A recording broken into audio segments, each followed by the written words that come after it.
Greetings, students. This is Dr. Brown. You are looking at the assignment folders for EDTC 6035.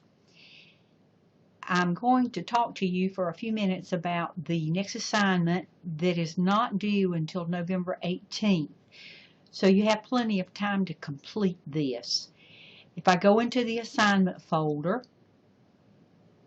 some of you may have already begun reading, and I've discovered that one of the main lecture resources is no longer available.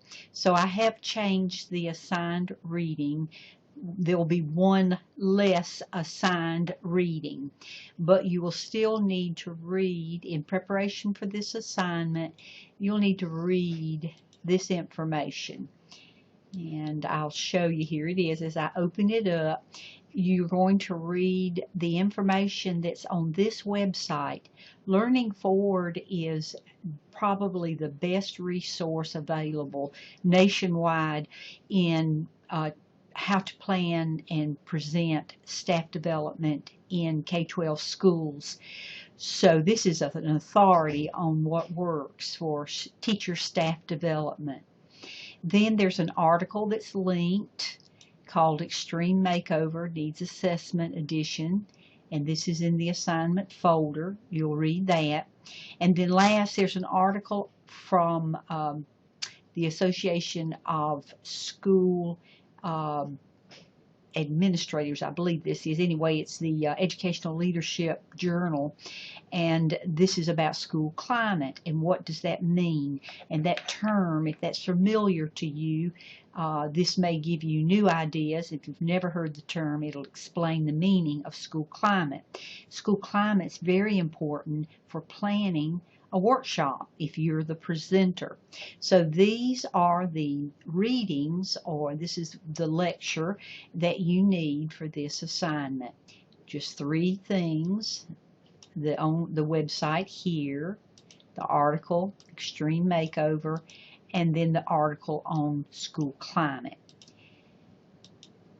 So after you've completed the readings, or even as you are completing the readings, you're going to complete the think sheet. And I always recommend and strongly promote the use of think sheets because it helps you organize your thinking, it helps to organize information so that it's usable to you, and it helps you remember what you've read. So for adult learners as well as children, think sheets are very valuable. And this think sheet will look like this. And this is how you'll use it. As you are reading the assigned readings, you can use this document to jot down your thoughts and your ideas and your questions. Now, it would be best to go ahead and type in as you're reading, but you don't have to. You can print this out, handwrite in your thoughts, but then you'll need to enter it in a document and upload it as part of your assignment, because I'd like to see your thinking processes for completing this assignment. If you're a very good writer and you can print small enough, you can scan it and upload it, but it might be best just to download and type your thoughts directly into this document. So this is the think sheet, and this is part of the assignment. But then the actual assignment, where the points are recorded, are right here on the planning sheet. Now, for this course, you have been reading about and experiencing several different kinds of tools and instructional methods for using digital tools and computers in the classroom. But an important goal and an important competency for graduate students and teachers in instructional technology is to be able to plan and present a workshop.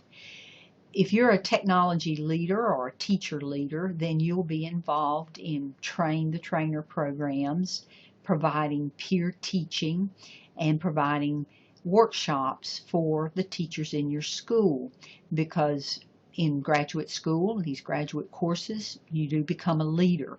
So in planning any type of peer teaching or workshop or an online module, the first thing you want to do is conduct a needs assessment. For majors in the instructional technology program, you had an introduction to this in your foundation courses. In EDTC 6020, for example, you create a front-end analysis. This is very similar to that. Needs assessment can really fall into two different categories. You can determine general overall needs, kind of a blanket assessment of what teachers might have an interest in. But for our purposes, your needs assessment is to determine what they actually need to learn. What skills are teachers lacking on a particular topic? What are they lacking? And how can you close the gap between what they don't know and what they need to know through your workshop? So that's the purpose of the needs assessment. And this is what the needs assessment planning sheet looks like. Now you can kind of use your think sheet to help respond to these questions. And you know, in this course, anything in green is a sign that you are to engage in the document. You're to respond and enter information. Each item is assigned points. This just to kind of help you focus and realize the importance of the assignment. You're going to respond to your first question. Confirm the issue and the audience. And the audience would be fellow teachers, parents, administrators. These would be the kinds of audiences that you would work with for staff development. So insert your experiences and reflect on outcomes within the climate of your school. The interest and background of teachers. What are the issues emphasized by your district administration? Now, to get this information, you may have to talk to administrators. You may have to interview fellow teachers. You may have to create a simple survey and ask teachers to please respond to this. You need to keep it very simple, though. And the best way to do this is to think about your topic. If you want to teach teachers how to use some apps on a new iPad cart that you might have, then that's your topic. But then you need to determine what they know and what they don't know, and that's the needs assessment. But to begin with, you'll look at the climate, and that article on the school climate will help you identify characteristics of your school. So that's how you respond to this first one. The second one, establish your planning team. Now, you may not be able to do that for this course. This is primarily for those in the internship and planning a formal workshop. But you could describe who you might invite to work with you and what would they contribute to planning a workshop. This team approach is very hard to do, to learn how to do. And even if you wanted to just describe a community of practice group that you'll be providing professional development for, then you're going to describe how you recruit these people for being a part of that learning community. So you're going to describe the planning team in that way. And even if it's just a kind of a simulated idea, that's fine, but it needs to be based on the research and the readings that you have already had. This part right here, establish goals and objectives. This is where you narrow down from a topic to a specific goal and one or two objectives that you want to achieve. Now, fewer is better in this instance, because for every objective you list, you need to show a way of evaluating the outcomes from that objective. So I would caution you, set one goal. Teachers will know how to use the new iPads for a lesson in language arts. There's your goal statement, but the objective needs to be more distinct and more measurable for its outcomes. At the end of your workshop, teachers will have interacted with 2 new apps and written and practiced a lesson activity using those apps. Those would be objectives for a workshop, and it's something that you could observe and something you could report on back to the principal, saying these are what the teachers did at the end of the workshop. So this part is really important, establishing the goals and the objectives. Then we go down to the characteristics of the audience and like learning styles. Now, I caution you on describing characteristics on such things as visual learners. That those ideas connected with a visual learner, audio learner, kinesthetic learner, there is not, the research on that is very inconclusive. Actually, in our field, instructional technology, we promote the idea that it is the content that drives the medium that you would use for a lesson, a presentation, any kind of learning event. For example, if you were going to teach someone a new swing or a backhand swing for a tennis lesson, you wouldn't give them an article to read. Or you wouldn't tell them to listen to a podcast if they say, oh, I'm an audio learner. That would be very inappropriate. Instead, you would provide a video. That doesn't necessarily mean they're entirely a visual learner. It does mean that the content is best suited for a video form of media. So think about characteristics in these ways. What kind of licensure areas do your teachers have? What are the levels of the degree?